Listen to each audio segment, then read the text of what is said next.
అందరికీ హాయ్ అండి. ఆహ్, ముఖ్యంగా జన సైనికులకి, వీర మహిళలకి నాదొక చిన్న విన్నపం అండి.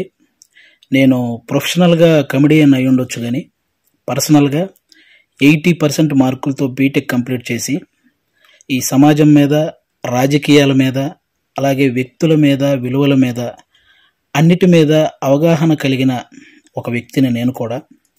ఆంధ్రప్రదేశ్‌లో ఓటు హక్కు ఉంది కాబట్టి జరుగుతున్న విషయాల మీద మాట్లాడే హక్కు నాకు కూడా ఉందని నేను మాట్లాడుతున్నాను. అంటే జనసేనకి 24 సీట్లు అని అనౌన్స్ చేయగానే చాలామంది పవన్ కళ్యాణ్ గారిని తిడుతున్నారు, కొంతమంది అలుగుతున్నారు, కొంతమంది అసంతృప్తి చెందుతున్నారు, ఇంకొంతమంది అయితే మోసిన జెండానే కిందేసి కాలుస్తున్నారు, ఇంకొంతమంది అయితే వేసిన స్టిక్కర్స్ను లాగేసి పీకేస్తున్నారు. ఇవన్నీ చూసి నిజంగా మనసుకి చాలా చాలా చాలా బాధ అనిపించింది. ఒక్కసారి ఆవేశంతో కాకుండా మీ ఆత్మసాక్షిగా ఆలోచించి చెప్పండి,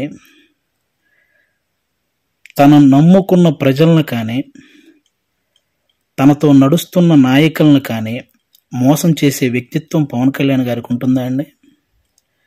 పెట్టిన పార్టీకి సపోర్ట్ చేసే మనమే ఇంత ఆలోచిస్తే ఒక పార్టీ పెట్టిన వ్యక్తి ఇంకెంత ఆలోచించుంటాడు? ఒక డెసిషన్ తీసుకోవడానికి తనలో తాను ఎంత మదనపడి ఉంటాడు? ఇది ఒక్కసారి ఆలోచించాలని మనస్ఫూర్తిగా కోరుకుంటున్నాను. 10 సంవత్సరాలుగా ఎటువంటి అవినీతి చేయకుండా తన సొంత కష్టార్జితంతో పార్టీని నడుపుతున్న గొప్ప నాయకుడు పవన్ కళ్యాణ్ గారు. అలాంటి వ్యక్తి గురించి మన శత్రువులు మాట్లాడినట్టు మనం కూడా మాట్లాడితే నిజంగా బాధ అనిపించిందండి. అంటే 24 సీట్లు ఏంటి, అదేంటి, ఇదేంటి అని 2019లో కనీసం ఆయన్ను కూడా గెలిపించుకోలేని మనం అదేంటి, ఇదేంటి అని అడిగే హక్కు నిజంగా మనకు ఉందంటారా? అరే, చిన్న పరీక్ష ఫెయిల్ అయితేనే ఇంట్లో నుంచి ఒక 10 రోజులు బయటికి రాము. అలాంటిది ఇంత పెద్ద ప్రజా సంగ్రామంలో 2 చోట్ల ఓడిపోయి కూడా రెండో రోజే సమస్య అనగానే పరిగెత్తుకుంటూ వెళ్ళి ఆ సమస్యను సాల్వ్ చేసిన గొప్ప మనసు పవన్ కళ్యాణ్ గారిది. తన పిల్లల కోసం బ్యాంకులో దాచిన డబ్బును కూడా తీసి కౌలు రైతుల కష్టాలు తీర్చిన పవన్ కళ్యాణ్ గారి గురించా మనం ఇలాంటివన్నీ మాట్లాడేది? ఎన్నో సమస్యల మీద ఎంతో మందికి ఎన్నో రకాలుగా సహాయం చేసిన వ్యక్తిత్వం. రోజుకు 2 కోట్లు తీసుకునే ఒక స్టార్ హీరో సంపాదించిందంతా సహాయ కార్యక్రమాలకే పెట్టేసి ఆల్మోస్ట్ అప్పు చేసి మరీ ఒక పార్టీని నడుపుతున్నాడని మీలో ఎంతమందికి తెలుసు? అలాంటి పవన్ కళ్యాణ్ గారి గురించి మనం ఎలా పడితే అలా మాట్లాడేస్తున్నాం. దేశ రాజకీయాల్లో, దేశంలో ఇన్ని రాజకీయ పార్టీలు ఉన్నాయి, ఇంతమంది రాజకీయ నాయకులు ఉన్నారు. ఎవరైనా సరే మేము అధికారంలోకి వస్తే అది చేస్తాం, ఇది చేస్తాం అనేవాళ్ళే కానీ ప్రతిపక్షంలో ఉండగా ఏనాడైనా వాళ్ళ జేబులో నుంచి 1 రూపాయి తీసి ఎవరికైనా సహాయం చేశారా? అలా సహాయం చేసిన ఏకైక రాజకీయ నాయకుడు పవన్ కళ్యాణ్ గారు. అలాంటి వ్యక్తిని పట్టుకొని మనం కులాన్ని తాకట్టు పెట్టాడు, పార్టీని తాకట్టు పెట్టాడు, ప్యాకేజ్ తీసుకున్నాడు అని చాలా ఈజీగా అనేస్తున్నాం. అమ్మలాంటి కులాన్ని, పార్టీని తాకట్టు పెట్టే వ్యక్తి పవన్ కళ్యాణ్ గారు. డబ్బుకు అమ్ముడుపోతాడా? ప్రతిపక్షంలో ఉన్న టీడీపీ కంటే అధికార పక్షంలో ఉన్న వైసీపీ దగ్గరే ఎక్కువ డబ్బు ఉంటుంది కదా. మరి అమ్ముడుపోయే వ్యక్తి అయితే వాళ్ళే కొనుక్కోవచ్చు కదా. ఎందుకండి ఈ మాటలు? పవన్ కళ్యాణ్ గారు ప్రజలు పంచే ప్రేమకు బానిస కానీ నాయకులు పంచే డబ్బుకి ఎప్పటికీ బానిస కాడు, అవ్వడు. అభిమానించటం అంటే మనకు అనుకూలంగా ఉన్నప్పుడు జై కొట్టడం, అనుకూలంగా లేనప్పుడు బాయ్ చెప్పడం కాదండి. ఒక నాయకుడు ఎలాంటి డెసిషన్ తీసుకున్నా దానికి కట్టుబడి ఉండటాన్నే అభిమానించటం అంటారు. అదే నిజమైన అభిమానం అంటారు. అలా ఉండగలగాలి. ఎవరో రెచ్చగొట్టే మాటలు, మన మీద కావాలని చూపించే జాలికి వాటిని చూసి మన నాయకుడిని మనమే ఎప్పుడు తక్కువ చేసి మాట్లాడకూడదు.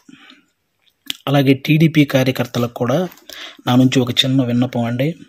2014లో ఒక్క సీటు కూడా ఆశించకుండా పూర్తి మద్దతు చంద్రబాబు నాయుడు గారికి ప్రకటించారు. ఆ త్యాగాన్ని గుర్తించాలని మనస్ఫూర్తిగా కోరుకుంటున్నాను.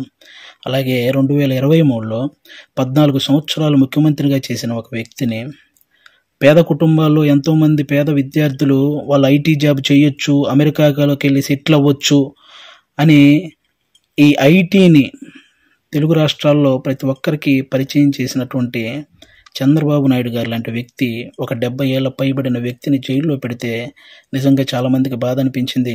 అలాగే పవన్ కళ్యాణ్ గారు అక్కడికి వెళ్ళి కలవడం జరిగింది. పొత్తు అనేది పెద్ద సభలు పెట్టి ఆడంబరంగా చేసుకోవచ్చు, కానీ అలాంటి ఆడంబరాలు కోరుకోలేదు. అక్కడ కష్టాన్ని చూశాడు. ఆ జైలు ముందుకు వచ్చి అక్కడే పొత్తును ప్రకటించాడు. ప్రకటించిన వెంటనే జన సైనికులందరికీ ఏం చూసించాడో తెలుసా?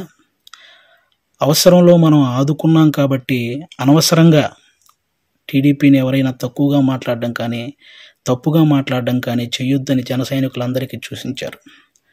ఒక సభలో మనం మాట్లాడేటప్పుడు జనసేన టీడీపీ అని సంబోధిద్దాం, వాళ్ళు మాట్లాడేటప్పుడు టీడీపీ జనసేన అని సంబోధిస్తారు అని కూడా చెప్పి కార్యకర్తల్లో ఒక ఉత్సాహాన్ని నింపారనమాట.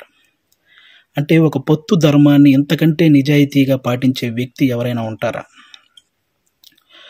ఎక్కువ సీట్లు తీసుకొని ఇన్నే గెలిచాడా అనిపించుకోవటం కంటే తక్కువ సీట్లు తీసుకొని అన్నీ గెలిచాడు అనిపించుకోవటం కరెక్ట్ అని భావించి 24 సీట్లకే పరిమితం అయ్యారు.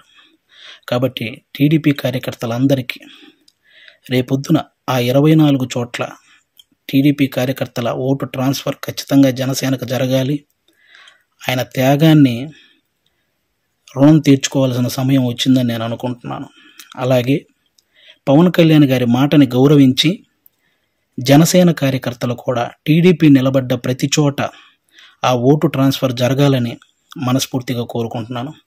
చాలామందికి ఈ 24 సీట్లు ఏంటి అదేంటి అని అసంతృప్తిగా ఉన్న వాళ్ళకి ఒక చిన్న ఎగ్జాంపుల్ చెప్తాను. మహేంద్ర సింగ్ ధోని క్రికెటర్ మీ అందరికీ తెలుసు. ఆయన వచ్చిన కొత్తలో స్టార్టింగ్లో డక్అవుట్ అయ్యాడు. ఆ తర్వాత మంచి మంచి షాట్లు కొట్టి ఒక 24 పరుగులు చేశాడు. ఇతనిలో గేమ్ ఉంది అని అందరికీ తెలిసేలా చేశాడు. ఆ తర్వాత గేమ్ చేంజర్ అయ్యాడు. ఆ తర్వాత గేమ్ విన్నర్ అయ్యాడు. ఫైనల్గా క్రికెట్నే శాసించాడు. మన నాయకుడు కూడా అంతే. స్టార్టింగ్లో 2 చోట్ల ఓడిపోయి ఉండొచ్చు. ఇప్పుడు 24 సీట్లతో అసెంబ్లీలోకి 21 సీట్లతో అసెంబ్లీలోకి వెళ్ళొచ్చు, 3 పార్లమెంట్ సీట్లు గెలవచ్చు. రాజకీయం బాగా తెలిసినవాడు అని అందరూ అనుకోవచ్చు. ముందు ముందు ఆయనే గేమ్ చేంజర్ అవ్వచ్చు, ఆయనే గేమ్ విన్నర్ అవ్వచ్చు. మీరు చూస్తుండగానే ఈ రాజకీయాల్ని శాసించవచ్చు.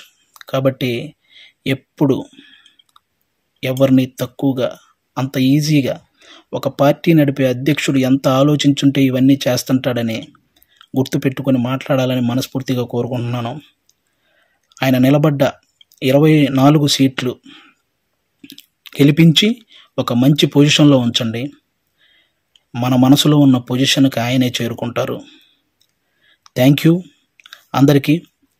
అంటే 10 సంవత్సరాల నుంచి పార్టీ నడుపుతున్న ఒక వ్యక్తికి 10 సీట్లు తగ్గగానే ఎలా పడితే అలా మాట్లాడుతుంటే 2 డేస్ నుంచి ఏం చేయాలో అర్థం కాక ఒకసారి నేను మాట్లాడాలనిపించి మాట్లాడాను. తప్పు మాట్లాడుంటే క్షమించండి, కరెక్ట్ మాట్లాడుంటే కన్విన్స్ అవ్వండి. Thank you. జై హింద్, జై జనసేన. Thank you.